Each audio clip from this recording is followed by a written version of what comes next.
Sabe aquela linha bem fininha que parece separar o TDAH da ansiedade? Pois é, muita gente se confunde aí. Hoje a gente vai fazer uma verdadeira investigação para entender como os profissionais desvendam esse mistério e chegam a um diagnóstico correto.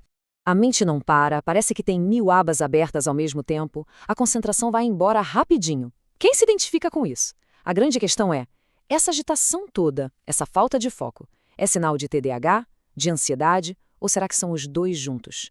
Essa é a pergunta de US$ 1 milhão que a gente vai tentar responder. Olha só isso. Dificuldade para concentrar, irritabilidade, mente a mil, até problemas de memória. É impressionante como os sintomas se parecem. Dá para entender perfeitamente por que rola tanta confusão. É exatamente essa sobreposição que faz com que muita gente passe anos sem saber o que realmente está acontecendo ou com um diagnóstico que não fecha a conta. Para solucionar esse enigma, a gente vai seguir um roteiro, quase como um trabalho de detetive. Primeiro, vamos pegar o nosso manual de investigação. Depois, a gente começa a eliminar os suspeitos um por um, para só então identificar o verdadeiro transtorno e, no fim, chegar a um veredito que, olha, pode mudar tudo. E todo bom detetive, claro, precisa de um manual. No nosso caso, esse manual se chama Diagnóstico Diferencial. E não é um palpite, é um método, um passo a passo super profissional usado para conseguir separar o joio do trigo, sabe? Para distinguir uma condição da outra quando os sintomas são muito parecidos. Então, o ponto central é este. Um diagnóstico de verdade não é achismo, é um processo bem rigoroso de eliminação.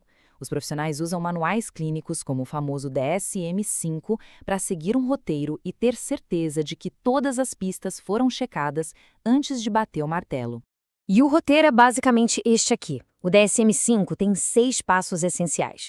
Começa excluindo simulação, depois do efeito de substâncias, até chegar lá no final e avaliar se realmente existe um transtorno mental.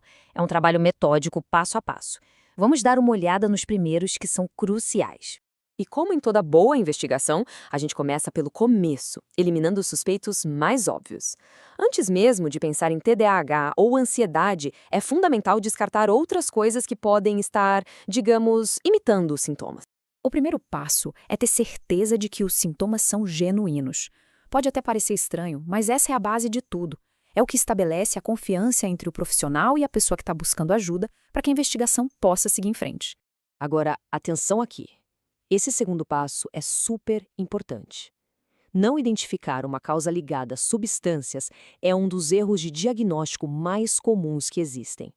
Praticamente qualquer sintoma psiquiátrico pode, na verdade, ser causado pelo efeito de alguma substância.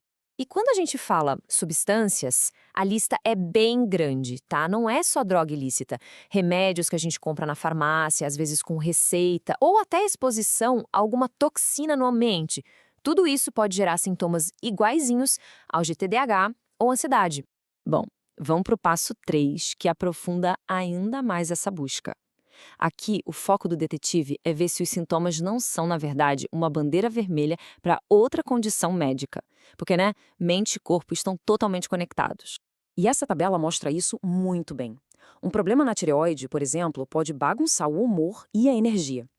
Hipoglicemia pode detonar a concentração. E nem se fala em distúrbios do sono, Podem causar uma fadiga e uma desatenção gigantescas. Tudo isso precisa ser investigado e descartado. Ok, então, depois que a gente limpou o terreno, por assim dizer, ou seja, já excluímos causas externas, substâncias e outras doenças, aí sim a investigação pode focar no transtorno principal e nas suas possíveis comorbidades.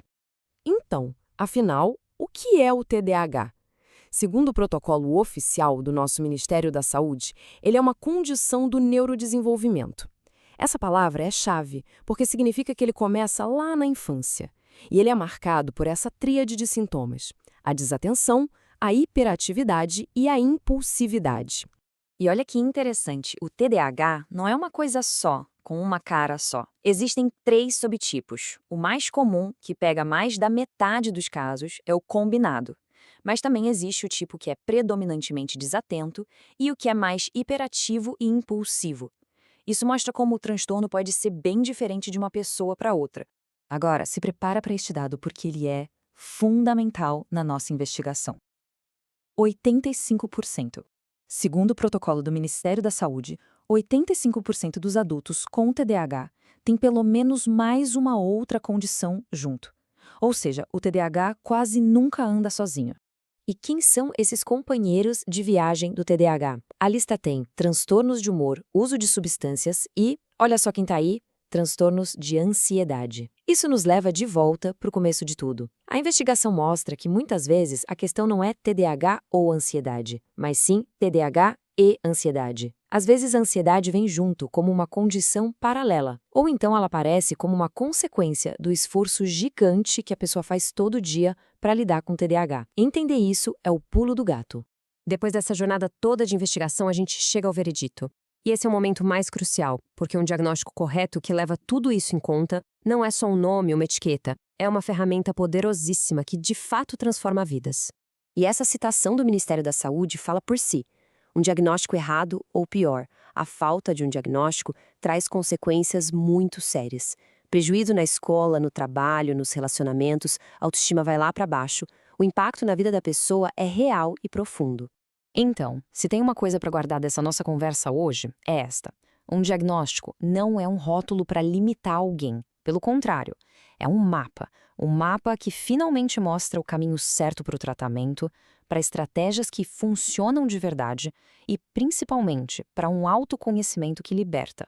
E se o diagnóstico é um mapa, a pergunta que fica no ar é: qual seria o primeiro passo para começar a desenhar esse caminho? Buscar uma avaliação profissional detalhada, sem dúvida, é o ponto de partida para essa jornada de transformação. Obrigada por acompanhar esta análise.